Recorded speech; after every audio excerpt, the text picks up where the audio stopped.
Hey everybody, it's your host Cyber Gaming Studios. For the first video we have today is the PS4 cooling mod. I actually have over here already a mod that the other fans I had broke, so I had to make some modifications. As you can see, one of the fans are mounted onto this plate right there. That's why they're both have to be together, so I don't have to rip out and reattach them together.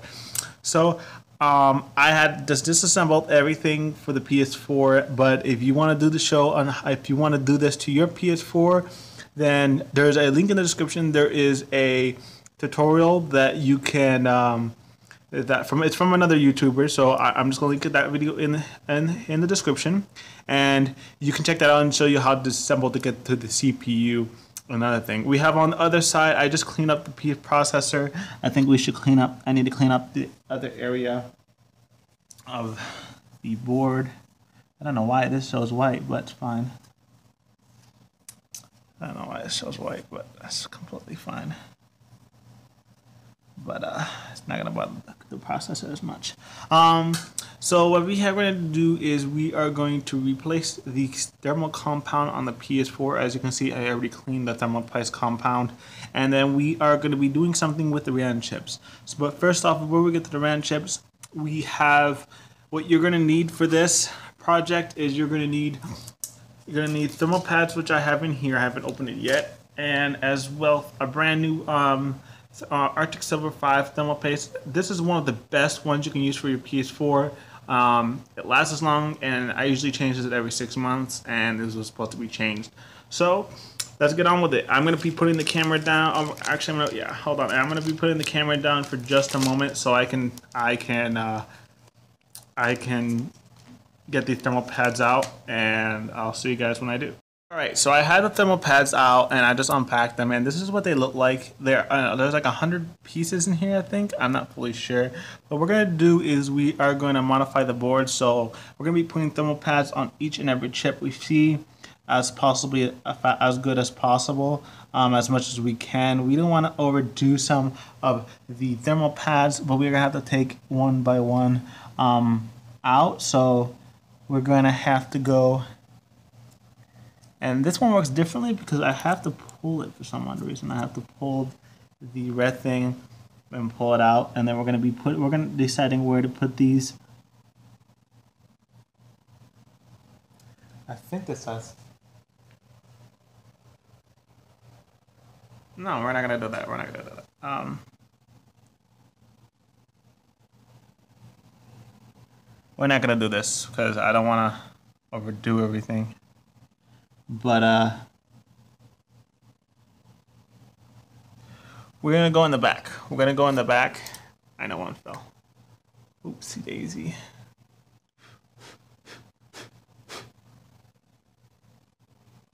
So what we're gonna do is we're gonna put these right here,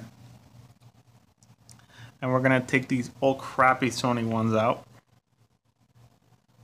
These Sony thermal pad because they're trash. Sorry if I have the camera off the side, guys. Sometimes I'm not paying attention to the camera and I'm just trying to remove all these.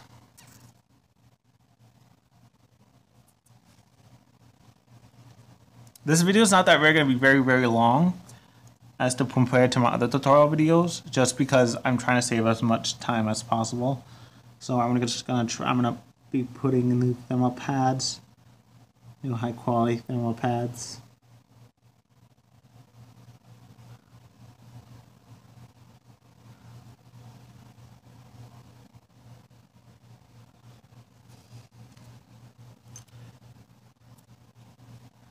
Yeah, we got 3. We need about, I don't know how many more, but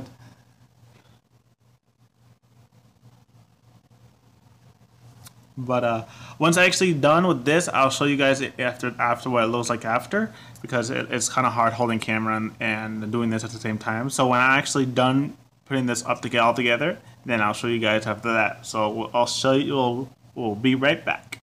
Alright, everybody, we are back. So what I did is didn't want to do this earlier, but I did it anyways. This is what I did was I put as well thermal pads on top of the circuit boards, because the PS3, if you don't know, these little capacitors do get hot. So, and I'll put it over the chips and stuff like that so they can cool down even more.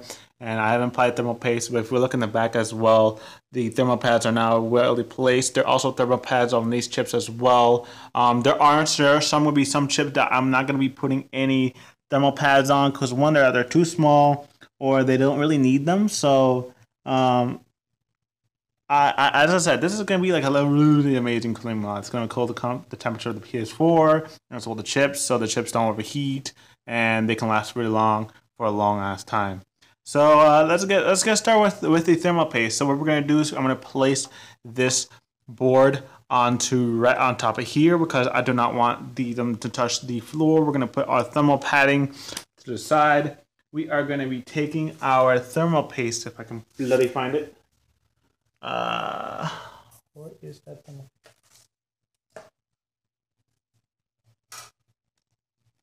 Where is the thermal paste, man? Oh, here it is. It was under the board.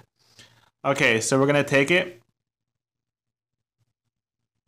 And what I like to do is instead of putting a P, I put a little bit more of the P than a P because I like to be evenly around the processor. So what you're gonna do is you're gonna go into the middle and we're gonna squeeze thermal paste on it. Enough thermal paste. Then we're gonna take that, put that to the side.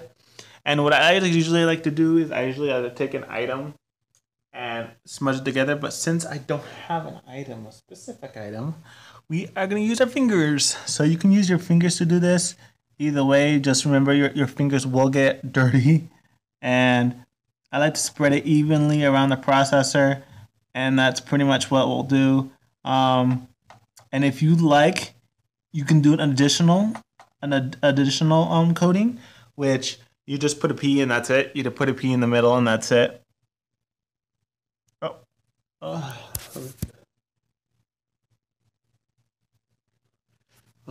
Sorry about that, guys.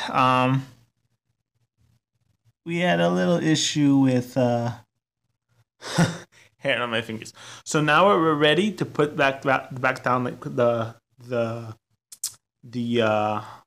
console back together. And here's the heatsink. Make sure you clean the heatsink as well from the old thermal paste because you do not want the old one. I actually cleaned it with water and I drained it with a blow dryer, so everything's much more clean. The dust is out. And I will see you guys in a bit when the PS4 is running very, very well. So I'll see you guys when we're done in assembling, guys.